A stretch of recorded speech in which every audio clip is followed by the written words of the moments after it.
বিশ্বনবী সামনে তো তাবুকের যুদ্ধে, এই যুদ্ধে তো অনেকে অনেক কিছু দান করলেন, মেয়েরা কানের দুল থেকে শুরু করে হাত পর্যন্ত অনেক কিছু দান করলেন, সাহাবীগণ অনেক কিছু দান করলেন। কিন্তু আমি এমন একজন মানুষ, আমি এমন একজন ব্যক্তি, যে ব্যক্তির কাছে আমার পোশাক ছাড়া আর কোনো কিছু নাই, টাকা পয়সা তো দূরের কথা। আল্লাহ রাসূল তারা তো যুদ্ধের ময়দানে যাবে, আপনাকে দান করলেন, আমি কি দান করবো? আমার দান করার মতো তো কোনো কিছু নেই। আল্লাহ পাকের রাসূল সাল্লাল্লাহু আলাইহি সাল্লাম আপনার কাছে আমার আরজ, আপনি কি করেন? আল্লাহ পাকের কাছে দোয়া করেন, আমার জীবনটা যেন ওই তাবুকের ময়দানে যুদ্ধে যায় আমি শহীদ করে দিতে পারি।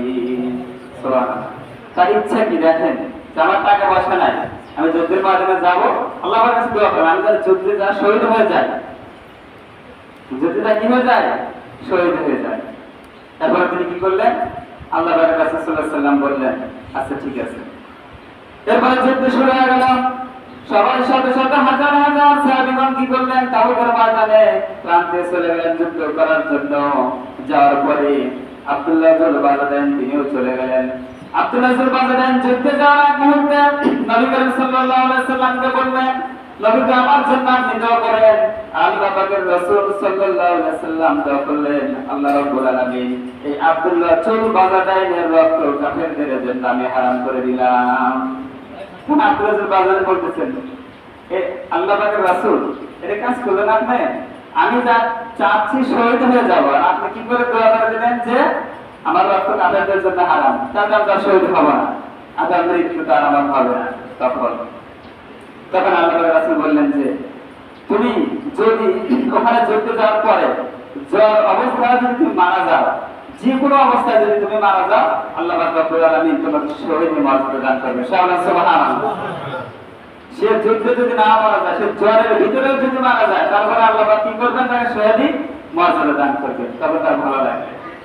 এখন যুদ্ধ শুরু হয়ে গেল, কাফেরদের সঙ্গে সাথে মুসলমানদের সঙ্গে যখন যুদ্ধ শুরু হয়ে গেল, এরকম যুদ্ধ করতে করতে অনেক দিন পরে যুদ্ধ তো হয়, এক পর্যায়ে হয়, আবার কিছু কারণে যুদ্ধ থেমে থাকে, আবার পরবর্তীতে আবার হয়, এরকম করতে কিছুদিন চলে গেল। যার পরে আব্দুল্লাহ ইবনে বাজাদানের জ্বর, অসুস্থ, প্রচুর অসুস্থ, জ্বর থাকতে থাকতে এক পর্যায়ে তিনি কি করলেন? আল্লাহ রাব্বুল আলামিনের দুনিয়া থেকে স্থান ত্যাগ করতে চলে গেলেন, মারা গেলেন। এই খবরটা বিশ্বনবী মুহাম্মদ সাল্লাল্লাহু আলাইহি ওয়াসাল্লামের কাছে এসে পৌঁছলো। খবরটা পৌঁছানোর পরে আল্লাহ রাসূল বলতেছেন, সাহাবীগণ কি করো? তোমরা কি করে সে আব্দুল্লাহ ইবনে বাজাদানকে তোমরা নিয়ে আসো। নিয়ে আসার পরে তাকে জানাজা করে মাটি দেওয়া হবে, দাফন করা হবে। আব্দুল্লাহ ইবনে বাজাদানকে কিছু সাহাবীগণ তাদের কাঁধে করে নিয়ে আসলেন। নিয়ে আসার পরে গভীর রাত, অন্ধকার রাত্রিতে বিশ্বনবী জনাবে মুহাম্মদ রাসূলুল্লাহ সাল্লাল্লাহু আলাইহি ওয়াসাল্লাম বললেন, সাহাবীগণ কিছু সাহাবী যাও কবর খনন করার জন্য, কবর খনন করো। কবর খনন করে শুরু দিল। কবর খনন করতে করতে এরপর যখন শেষ হয়ে গেল, জানাজার শুরু হলো। জানাজার করলেন বিশ্বনবী মুহাম্মদ রাসূলুল্লাহ সাল্লাল্লাহু আলাইহি ওয়াসাল্লাম। তিনি নিজ জানাজায় তিনি শরীক হয়ে গেলেন, তিনি নিজে হাতে তিনি জানাজা করলেন। জানাজা করার পরে সাহাবীদেরকে বললেন, তোমরা কবরে নিয়ে আসো তাকে। কবরে তাকে নিয়ে আসা হলো। কবরে নিয়ে আসার পরে নিজ নবী মুহাম্মদ রাসূলুল্লাহ সাল্লাল্লাহু আলাইহি ওয়াসাল্লাম নিজে কবরের ভিতরে তিনি নেমে গেলেন। কবরের ভিতরে নামার পরে সাহাবীদেরকে বলতেছেন, সাহাবীগণ এই আব্দুল্লাহকে তোমরা আমার হাতে দিয়ে দাও, কারণ এই আব্দুল্লাহ ঈমান আনতে তার অনেক কষ্ট হয়েছে। ঈমান আনার কারণে তার পরনের পোশাক পর্যন্ত তিনি আনতে পারেন নাই। একে আমার হাতে দাও, আমি কবরের ভিতরে নেমেছি, আমার দুটি হাতে আমি নিজ হাতে আব্দুল্লাহ ইবনে বাজাদানকে আমি কবরের ভিতরে রেখে দেব। তাই কবর দেওয়া হলো, পাথর দিয়ে তাকে চাবি দেওয়া হলো।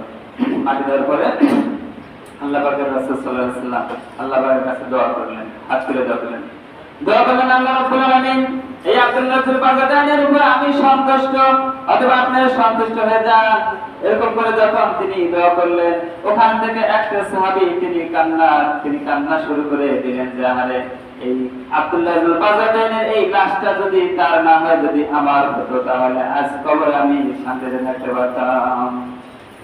দেখছেন তাদের মনে ইচ্ছা আকাঙ্ক্ষা যে বিশ্বনবী এই আব্দুল্লাহ ইবনে বাজাদানের উপরে সন্তুষ্ট, তাহলে আল্লাহ পাকের কাছে দোয়া করতেছেন আর সেই কথা শুনে এক সাহাবী বলতেন, কান্না করতেছেন যে আরে এই লাশটা যদি আমার হতো, এই লাশটা যদি আমার হতো তাহলে আমার ধন্য হয়ে যেতাম। তাদের ইচ্ছা আকাঙ্ক্ষা দেখেন কি।